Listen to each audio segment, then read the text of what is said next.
सामने आ रहे हैं। इस वजह से हमने इस सत्र का नाम रखा है कि सनातन का अपमान क्यों। महाराज जी, कोई सनातन को डेंगू कह रहा है, कोई मलेरिया कह रहा है, कोई एड्स कह रहा है, और कोई कह रहा है कि सनातन की वजह से ही समाज में असमानता है, भेदभाव है।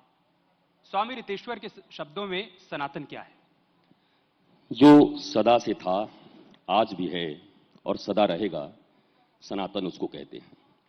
प्रत्येक मनुष्य के जीवन जीने की पद्धति को, जिसमें वो आनंद, आह्लाद और प्रेम को उपलब्ध हो सके, उसको सनातन कहते हैं। सनातन की इतनी परिभाषा है। इस दुनिया में धर्म सिर्फ एक है। हम अनादिकाल से एक ही स्लोगन बोलते आए हैं, धर्म की जय हो। हमने कभी नहीं बोला हिंदू धर्म की जय हो, हमने कभी नहीं कहा इस्लाम धर्म की जय हो। धर्म की जय हो, अधर्म का नाश हो।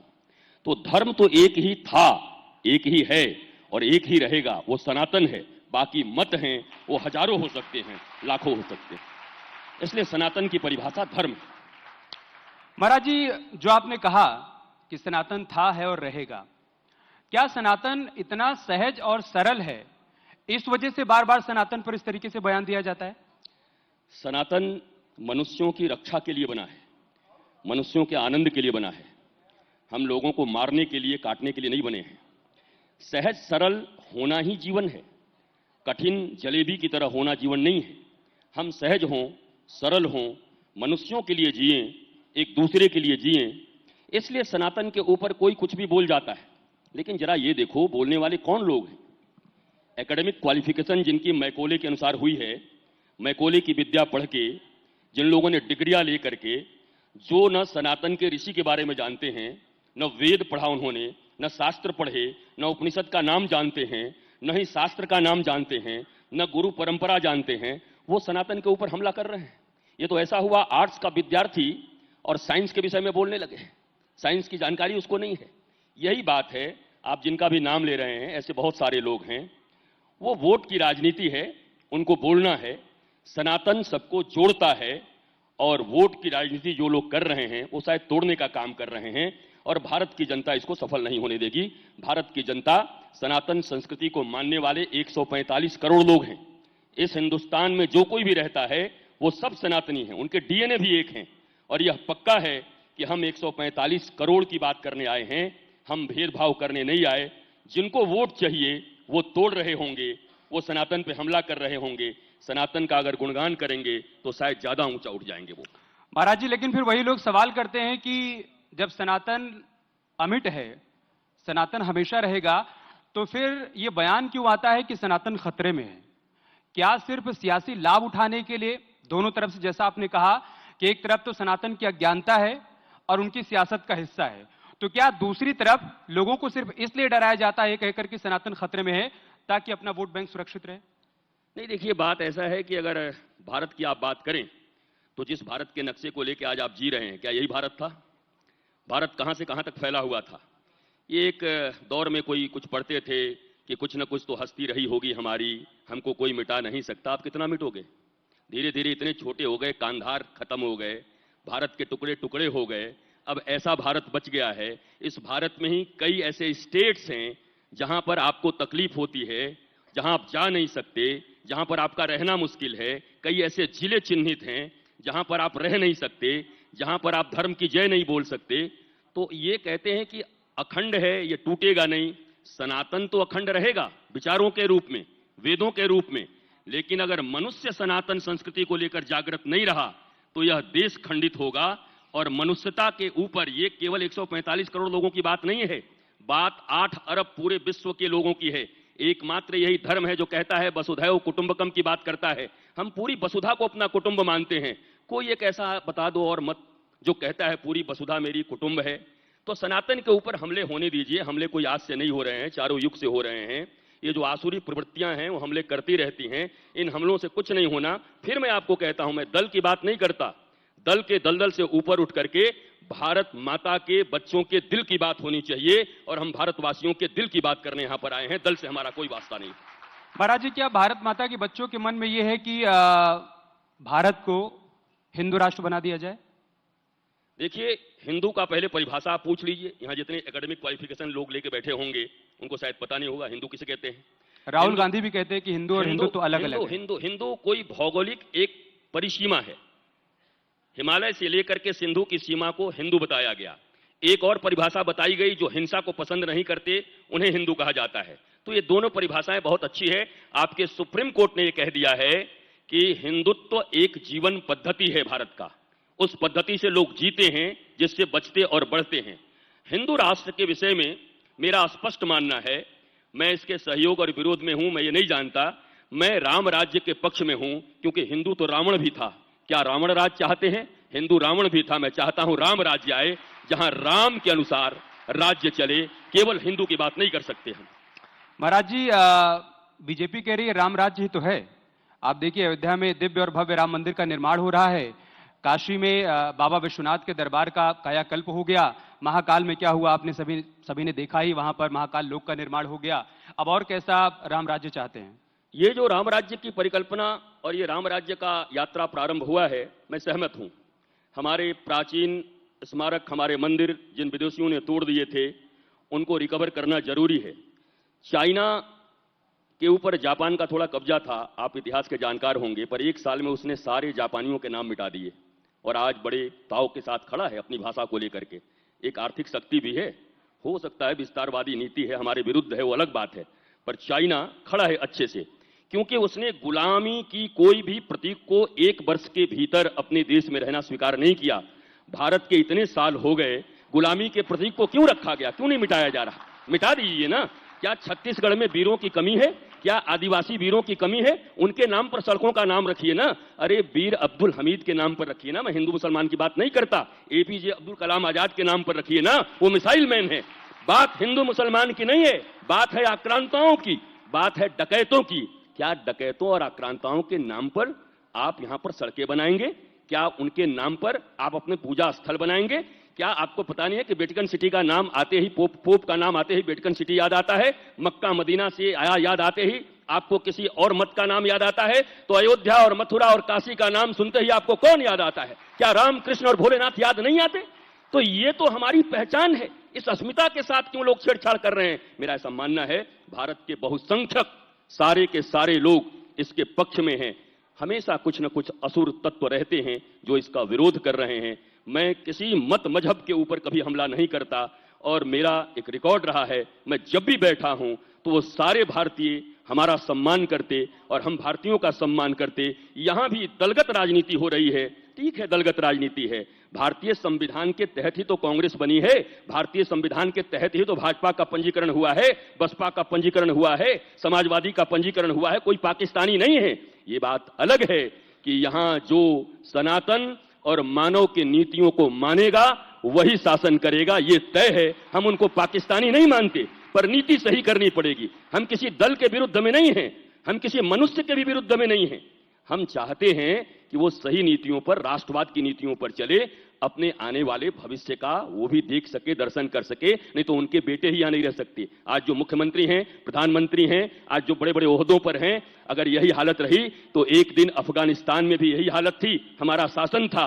कितनी दुर्भिक्ष स्थिति है कि हवाई जहाज के चक्कों को पकड़ के कोई भाग सकता है, लेकिन जान के इतने लाले पड़े थे कि डैने और चक्के पकड़ के भागने पड़ रहे थे उन लोगों को, और भागने वाले भी इस्लाम धर्म के मानने वाले ही थे। इसलिए भारत में रहने वाले इस्लाम धर्म के लोग भी ये जानते हैं कि भारत उनके लिए सबसे शांति प्रिय जगह है। हम 145 करोड़ की बात करने आए हैं और हम राम राज्य की बात करने आए। आपका अंतिम प्रश्न था, आपने पूछा इस राम राज्य से आप क्या सहमत हैं? ये राम राज्य बहुत अच्छा चल रहा है, पर मैं उनसे भी एक निवेदन करूंगा। असली राम राज्य परीक्षित के शासन में था, और ये 3 चीजें जिस देश और समाज में हो जाएगी वहां पक्का राम राज्य आ जाएगा। ध्यान से आप सुनना। पहला, निःशुल्क और उत्तम शिक्षा, निःशुल्क और उत्तम चिकित्सा, निःशुल्क और अविलंब न्याय जिस राष्ट्र में आ जाएगा वही राम राज्य हो जाएगा। स्विट्जरलैंड में आ गया तो स्विट्जरलैंड में राम राज्य चला जाएगा, भारत दिखता रह जाएगा। महाराज जी, उस राम राज्य में देश का नाम भारत रहे या इंडिया? ऑब्वियसली ये सवाल इसलिए क्योंकि आपने कहा कि गुलामी के प्रतीकों को बदल देना चाहिए, तो क्या आप इसको भी इसी तरीके से देख रहे हैं? भारत का नाम, एक तो भरत, भगवान राम के भाई, एक भरत जिन्होंने शेर के दांतों को गिन लिया था वो भरत, एक भरत जड़ भरत, काफी भरत हैं, पर भारत का असली नाम भारत क्यों पड़ा ये लोगों को पता नहीं है। भा का अर्थ होता है सूर्य, सूर्य का अर्थ होता है ज्ञान। जिस देश के लोग सदा ज्ञान में रत रहते हैं उसे भारत कहते हैं, और इसका नाम सदा भारत होना चाहिए, क्योंकि ये ज्ञान का देश है, ये कोई भौगोलिक क्षेत्र नहीं है। यहां ज्ञान का अनुसंधान चलता है, विज्ञान का अनुसंधान चलता है। आध्यात्म भी एक महान विज्ञान है। ये विज्ञान और आध्यात्म के बीच में जिन लोगों ने, मैकोले के बच्चों ने खाई पैदा की है, मैं पढ़ा सकता हूं, क्योंकि मैं खुद विज्ञान का छात्र रहा हूं। मैं इन बच्चों को केमिस्ट्री पढ़ा सकता हूं, जियोलॉजी पढ़ा सकता हूं, लेकिन ये भी नहीं जानते कि साइंस किसको कहते हैं और स्पिरिचुअलिज्म किसको कहते हैं। इनको जानना होगा। ज्ञान के अभाव में ये सब हो रहा है। ये बैठे हुए सारे लोग अपने ही हैं, अपने ही छत्तीसगढ़ के हैं। कोई किसी दल, कोई किसी दल, कोई किसी दल में होगा, कोई किसी का सपोर्टर होगा, पर इतना तो पक्का है, सभी चाहते हैं हमारा भारत सबसे ऊंचा रहे, हमारे भारत का तिरंगा सदा ऊंचा रहे, ये सब चाहते हैं। महाराज जी, 500 वर्षों का इंतजार समाप्त हो रहा है। 22 जनवरी वो तारीख है जब रामलला गर्भगृह में विराजमान हो जाएंगे। मैं सवाल पूरा कर लूं महाराज जी, लेकिन इन्हीं सब के बीच राम और रामचरितमानस को लेकर विवाद भी खड़ा हो गया है। स्वामी प्रसाद मौर्य को आप जानते होंगे, समाजवादी पार्टी के विधायक हैं। उनका कहना है कि रामचरितमानस को बैन कर देना चाहिए, क्योंकि उसकी कुछ चौपाइयां ऐसी हैं जो कि अल्पसंख्यकों को, पिछड़ों को, नारियों को, पशुओं को प्रताड़ित करने की बात करती हैं। जी, बहुत अच्छा प्रश्न किया आपने। पहले तो ये कहें कि 500 वर्षों के बाद राम मंदिर बन रहा है, स्वागत योग्य भी है, और तकलीफ की ये बात है कि जस्टिस 500 वर्षों के बाद मिल रहा है। इसीलिए मैंने कहा अविलंब और त्वरित न्याय, निःशुल्क न्याय। सुप्रीम कोर्ट के वकील को हायर करने के लिए किसी गरीब को करोड़ों रुपए खर्च नहीं करने पड़े, उसको भी न्याय साधारण तरीके से मिल जाए। मैं जिस बात को कह रहा हूं, ये छत्तीसगढ़ और पूरा देश समझ रहा होगा कि अगर ये स्थिति आ गई देश में तो ये करप्शन ऐसे ही मिट जाएगा। सबसे ज्यादा एडमिशन के तकलीफ हैं, सबसे ज्यादा आपके इलाज के तकलीफ हैं, और सबसे ज्यादा न्याय पाने में तकलीफ है। अगर ये तीनों ही प्रत्येक भारतवासी को मिलने लगे तो करप्शन तो आधा समाप्त हो जाएगा, क्योंकि भारतवासी इसी के लिए जाकर के घूसखोरी करते हैं और घूस लेते हैं। अब मैं स्वामी प्रसाद मौर्य की बात करता हूं। मैं उत्तर प्रदेश से आता हूं। मैं इतना जरूर कह सकता हूं कि हर व्यक्ति को लोकतंत्र में बोलने का अधिकार है, हर व्यक्ति को अपने मत मानने का अधिकार है, हर व्यक्ति को किसी भी विषय पर बोलने का अधिकार है। और यह सनातन तो है जिसके ऊपर आप विचार भी रख सकते हैं और आपका स्वागत किया जाएगा, आपके जिंदाबाद भी किए जाएंगे। बाकी जगहों पर यह सुविधा नहीं है, आप भी जानते हैं।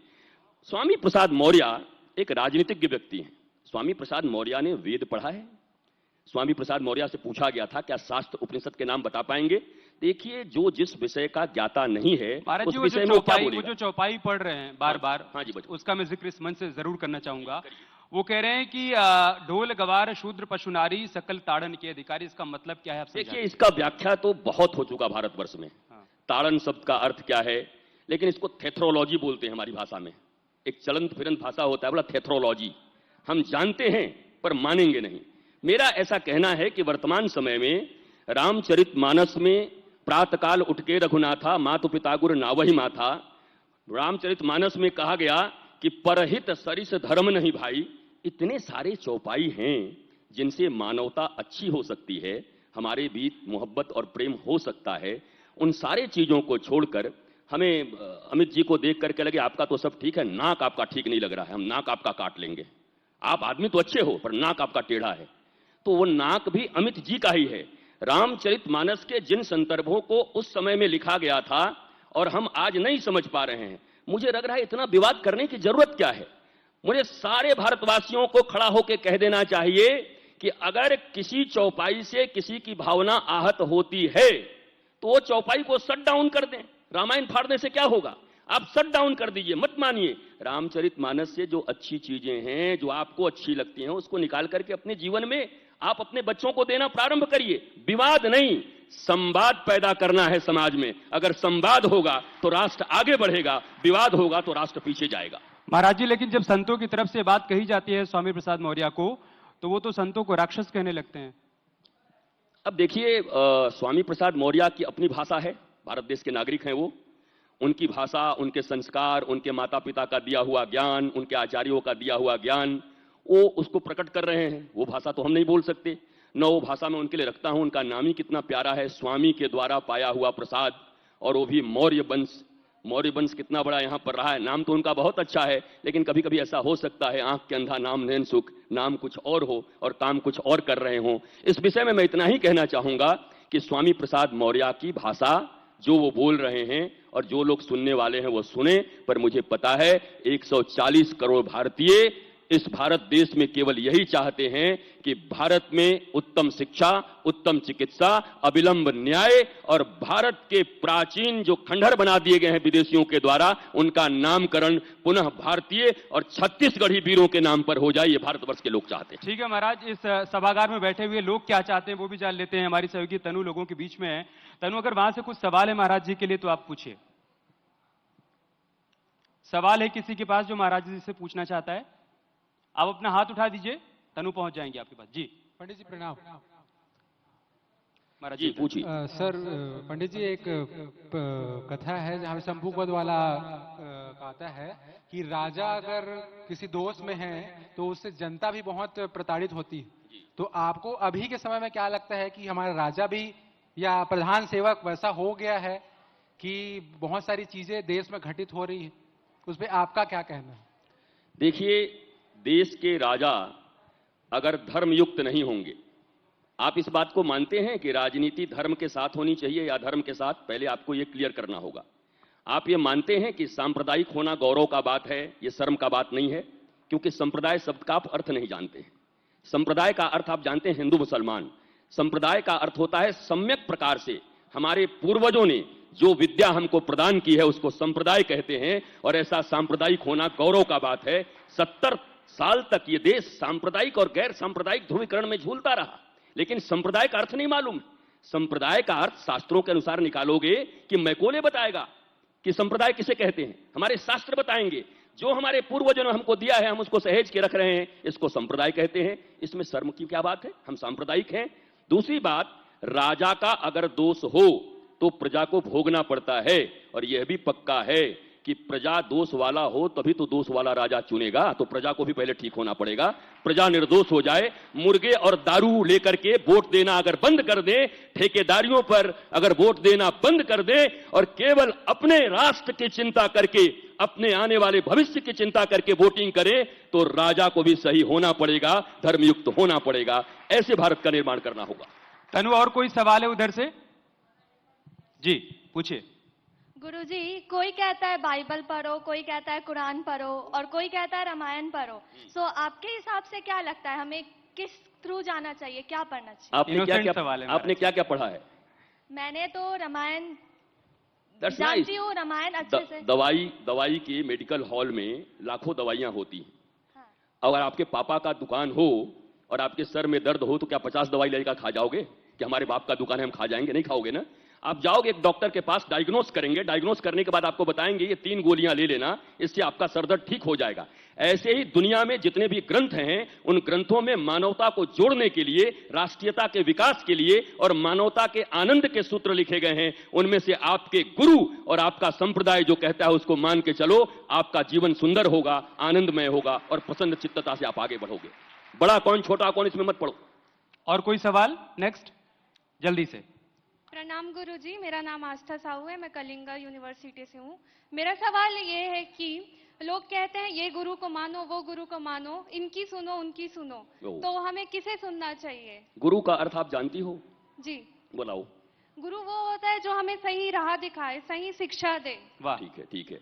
गुरु का अर्थ होता है जो अंधकार से प्रकाश की ओर ले जाए। अगर ठेके पर शराब पीना जाना है और रास्ता नहीं देखा हुआ है और किसी से पूछे वो ठेका कहां मिलता है, वो बताएगा, वो भी गुरु होता है। पर गुरु नहीं, जो सत्य से और जो शाश्वत से जोड़ दे, नश्वर से नहीं, जो प्रेम से जोड़ दे, उसको सदगुरु कहते हैं। और इस जीवन में सदगुरु से जुड़ना चाहिए, जो राम से, कृष्ण से और सत्य से जोड़े, न्याय से जोड़े, प्रेम से जोड़े, उससे जोड़ो। बाकी तो बनारस में गुरु ही हैं। का गुरु? हाँ गुरु, पान खैबा गुरु, ला गुरु, तो सब गुरु ही हैं। जो आपको मार्ग बताता है वो गुरु हैं, पर सदगुरु से जुड़ो जो आपको प्रेम का मार्ग बताते हैं। महाराज जी, जैसे आपने गुरु की परिभाषा बताई और कई सारे गुरुओं को बताया, ऐसे ही साधु संतों के बारे में कहा जा रहा है महाराज जी कि बचपन से तो हम लोग सुनते आए हैं कि साधु संत मोह माया से विरक्त होते हैं। उनको सिर्फ भगवान में ध्यान लगाना है और समाज की भलाई के लिए संदेश आगे बढ़ाना है। लेकिन हाल फिलहाल में जिस तरीके से साधु संतों की जीवन शैली बदली है महाराज जी, लग्जरी गाड़ियां उनके काफिले में होती हैं, बाउंसर्स आगे पीछे चलते हैं, बड़े बड़े आश्रम उनके हैं। इस बदलाव को आप किस तरीके से देखते हैं? क्या इस बदलाव के बाद ज्यादा अच्छी तरीके से, ज्यादा मजबूती से वो लोग अपनी बात रख पा रहे हैं, या फिर इसकी वजह से कई सवाल खड़े हो जा रहे हैं? इसके 2 पक्ष हैं। पहले आपको मोह का परिभाषा जानना होगा। मोह जब श्रेष्ठ से होता है, मोह जब शाश्वत से होता है, मोह जब सत्य से होता है तो वो प्रेम में कन्वर्ट हो जाता है, और मोह जब निम्न से होता है, क्षुद्र से होता है, तो वो असुरता में आ जाता है। तो मोह अगर परमात्मा से है सबके लिए, विष्णु का अर्थ होता है, विष्णु कोई नाम नहीं है हमारे यहां, विष्णु का अर्थ होता है विराट, जो व्यापक अस्तित्व से जुड़ा हुआ है, एग्जिस्टेंस से जुड़ा हुआ है। उन विष्णु के प्रति समर्पण को ही हम प्रेम कहते हैं। तो देखो, मोह के बिना तो प्रेम हो भी नहीं सकता। पहला मोह होगा, फिर धीरे धीरे धीरे धीरे आपकी धारा बदलेगी, आप नश्वर से शाश्वत की ओर जाओगे, अज्ञानता से ज्ञान की ओर जाओगे, और यही मोह एक दिन प्रेम में कन्वर्ट हो जाएगा। तब आप जहां चलोगे आपके मुख से एक ही गाना निकलेगा, जिस रास्ते से तू निकले वो फूलों से भर जाए, तेरे पैर की कोमल आहट सोते भाग्य जगाए। जैसे बुद्ध हुए, नानक हुए, कबीर हुए, इन लोगों ने जिस राह लिया उस राह में सोते हुए लोगों के भाग्य जग गए। तो मोह जरूर रखिए, मोह के बिना प्रेम नहीं हो सकता। रही बात साधुओं की, लग्जरी लाइफ की बात, अब मैं आपको एक बात बताता हूं। आप दुर्वासा ऋषि के नाम सुना है आपने? उनके साथ 10,000 शिष्य हमेशा रहते थे। आपने वशिष्ठ का नाम सुना है? आपने विश्वामित्र का नाम सुना है? भारद्वाज का नाम सुना है? आप इनके आश्रमों की कल्पना कर सकते हैं? वहां एक साथ 1 लाख लोग भी चले जाते थे तो सबको भोजन प्रसाद दिया जाता था, सबको घोड़े पर बिठा के भेजा जाता था। मैं लग्जरी लाइफ के विरुद्ध में नहीं हूं। मेरा ऐसा मानना है कि भगवान श्री कृष्ण भी अगर अभी तुरंत आने का फिर से निर्णय करें तो यह मैं पक्का जानता हूं कि वो रथ लेकर के नहीं आएंगे, राफेल और हाथ में एप्पल का टैबलेट लेकर के आएंगे कि मुझे लोगों से बात करना होगा, लोगों तक अपना संदेश भेजना होगा, मॉडर्न साइंस को अपनाना होगा। मैं यही तो कह रहा हूं, प्राचीन गुरुकुलम, प्राचीन ऋषियों की विद्या और मॉडर्न कंप्यूटर साइंस, इन दोनों के फ्यूजन से एक ऐसी विद्या और एक ऐसी पद्धति का निर्माण भारत में किया जाए तो भारत पुनः सोने की चिड़िया और भारत विश्व गुरु हो जाएगा। न पुराने से बैर है और न नए से नफरत है, दोनों को मिक्स करिए और मिक्स करके एक दिव्य विद्या का आरंभ कीजिए भारत में। महाराज जी, फिर पंडित धीरेन्द्र के सुशास्त्री जो कर रहे हैं वो क्या मॉडर्न तरीका है संतों का, जिस तरीके से वो पर्ची में लोगों के बारे में लिख दे रहे हैं, पहले से नाम बताने से पहले लिख दे रहे हैं कि तुमको क्या समस्या है और क्या उसका समाधान होगा, इसको किस तरीके से देखते हैं? देखिए, मैं कोई इस पर टिप्पणी नहीं करना चाहता। पंडित धीरेन्द्र शास्त्री किसी को पिस्तौल लगा के अपने पास तो बुलाते नहीं होंगे कि 500 गुंडे भेज दिए हैं मेरे पास, आ जाना शाम तक, 25,000 लोग नहीं तो तुमको मैं बता दूंगा। पंडित धीरेन्द्र शास्त्री जो काम कर रहे हैं उस काम से प्रसन्न होके या उनको देखने के लिए भारत की जनता इतनी दुखी है कि आज दुख दूर करने के लिए कोई भी कह दे कि मैं तुम्हारा दुख दूर कर दूंगा तो लाखों की भीड़ आपके पास। आप खड़े होइए ना, आप भी एक कपड़ा पहनिए, बोलिए मैंने एक ऐसा ट्रिक खोज लिया है कि तुम्हारे दुखों को दूर कर दूंगा। बुद्ध को लोग अनीश्वरवादी कहते हैं, लेकिन बुद्ध ने क्या कहा? मैं आत्मा ईश्वर तो नहीं जानता, तुम दुखी हो? बोला हाँ, मैं तुम्हारे दुखों को दूर कर सकता हूं, तुम मेरे पास आओ। इसलिए हमने बुद्ध को भगवान माना। दुखों से निवृत्ति जो दिला दे वही भगवान हो सकता है। पंडित धीरेन्द्र शास्त्री क्या करते हैं, मैं उनसे बहुत मिला भी नहीं, मैं बहुत अच्छे से जानता भी नहीं। धीरेन्द्र शास्त्री जी का अपना तरीका है, वो कथा करते हैं और जो लोग उनके पास जाते हैं उनके फॉलोअर्स होंगे, उनके मानने वाले होंगे। वो किस लिए जाते हैं वो उन्हीं से आपको पूछना पड़ेगा। मैं इतना जरूर जानता हूं, इस दुनिया में सबसे बड़ा चमत्कार क्या है? जब आपके भीतर के कदाचार, सेव से केला बना देना, आम से अमरूद बना देना, अमरूद से नारंगी बना देना, इसको चमत्कार नहीं कहते, बल्कि किसी दुर्विचारी कुविचारी को अगर सद्विचार से युक्त करके भगवान राम और कृष्ण का भक्त बना दें तो उसे हम चमत्कारी कह सकते हैं। चमत्कार यह है कि आपके हृदय में प्रेम आ जाए, आपके हृदय में सद्भाव आ जाए, आपको जीना आ जाए। आप नॉलेज और इंफॉर्मेशन में अंतर करना सीख जाइए। गूगल के इंफॉर्मेशन से ऊपर उठकर अपने ऋषियों के नॉलेज तक आने का प्रयत्न करिए। अगर यह आपने प्रारंभ कर दिया तो आपका जीवन शाश्वत होगा, आनंदमय होगा। गूगल गुरु से इंफॉर्मेशन मिल सकता है, पर जो शाश्वत गुरु होगा, जिसने अध्ययन किए होंगे, जिसने अनुभव लिए होंगे। एक विद्या है जीविका की विद्या, हाउ टू अर्न मनी, और एक विद्या है जीवन की विद्या, हाउ टू लर्न मनी। अगर हाउ टू अर्न मनी सीखना चाहते हैं तो साथ साथ हाउ टू लर्न मनी भी सीख लीजिए, तो आपका जीवन अच्छा होगा, शाश्वत होगा और प्रेममय होगा। महाराज जी, एकदम आखिरी हिस्से में है, आखिरी के 1 मिनट हमारे पास बचे। मैं कुछ नाम लूंगा, आप एक वाक्य में, एक शब्द में उनके बारे में जो सोचते हैं जल्दी से बता दीजिएगा।